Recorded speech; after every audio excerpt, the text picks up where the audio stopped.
In our country, Nigeria, Mohammed from office came out of the blues. While citizens would want to attribute the resignation to recent allegations against him by 14 justices of the apex courts, the CJI cited health grounds as the rationale behind his action. Justice Mohammed's resignation is coming on the heels of allegations of poor welfare and corruption by justices of the Supreme Court. Let's share an update on the story with you.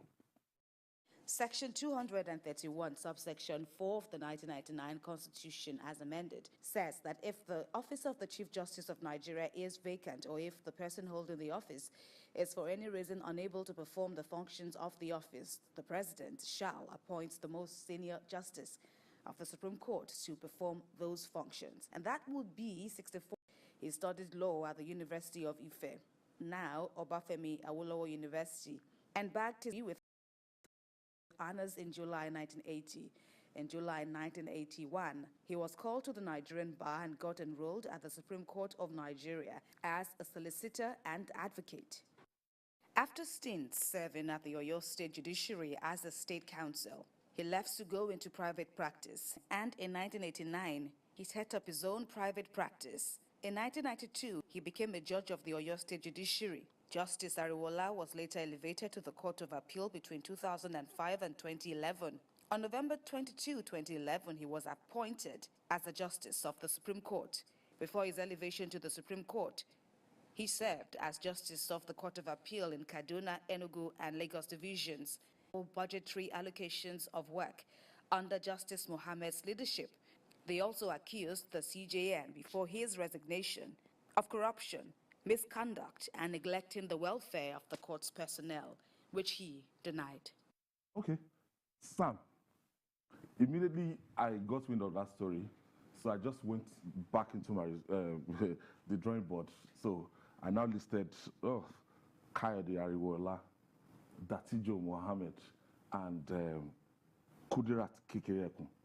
So it was going to become the acting CJN, and he told me that, look, that is the practice and everything. I thought it's just the NJC will have 3 lists, give to Mr. President, and Mr. President will now cherry pick. So now it's by hierarchy. And next in the hierarchy, after the retirement of Justice Mrs. Odili last month, it's automatically Kayode Ariwola. Well, interesting developments within the judiciary. The news of the CJN's, the former CJN's resignation came, out of the blues, as it were, on a Sunday. You don't expect things like that to happen when some of us are supposed to be in church and all that. I can't remember any CJN that actually resigned. Yeah. Well, the man before him, Onohe, was given some kind of soft landing. Yes. So you could also argue that he also resignation. Yes, absolutely. So developments. I indeed saw your conversation, the conversation on Facebook, and how I responded to it. So what you have seen is like following tradition. We hope that the new man will bring vibrancy to that position, because the events leading up to the resignation of Justice Tanko Mohammed, we're not pretty very clear. So I think that even the new man was signatory to that. No, he led Justice Ariwola actually led the rebels. Yeah, exactly. That means he has his hands full and he has his job cut out for him, because you can't sit back as claims of poor performance, on the former CGN. So, Ayo, just as I said, interesting times ahead. Adekunle, from what I'm saying, that's controversy. I cannot separate that controversial letter from this resignation, although health ground was stated by Justice Tanko Mohammed, but a lot of Nigerians are still saying that no, it's less than 1 week that Justice Ariwola led the rebellion against the CJN. And the CJN actually replied saying that justice are meant to be, not to be had also. Let's be fair. You see, what the former CJN did was commendable. Resigning was a good thing. Yes, we need to set records. We don't have that kind of history in our country. People like to fight dirty over office.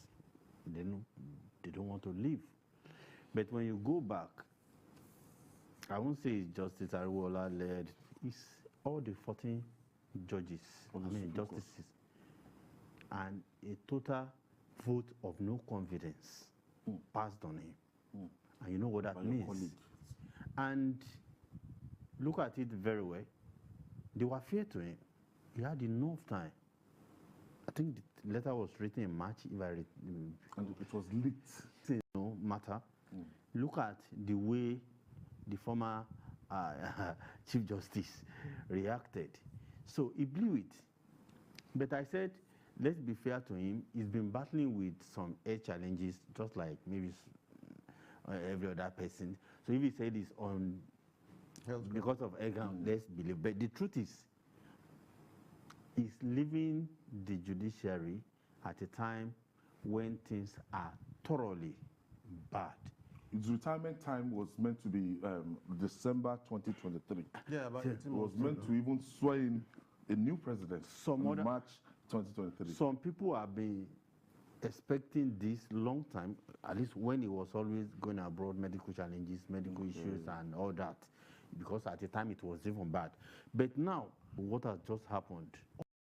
All the Justice Ariwola, your name may have confessed, but all of them signed. They defied, you know, in Nigeria, we do things, Igbo, Yoruba, Hausa, and all those things. They defied all that, all of them. They didn't remember one is Igbo, one is Northerner, one is Muslim, one is, as we love to do in our country. So they all rose against him. And unfortunately, when he would reply, he messed up the opportunity. Now started lecturing your colleagues. Oh, we are meant to be seen, we are not meant to be heard, we are meant to be doing. No, he messed up a wonderful opportunity. You see, it doesn't take a Nostradamus to think that this day will come.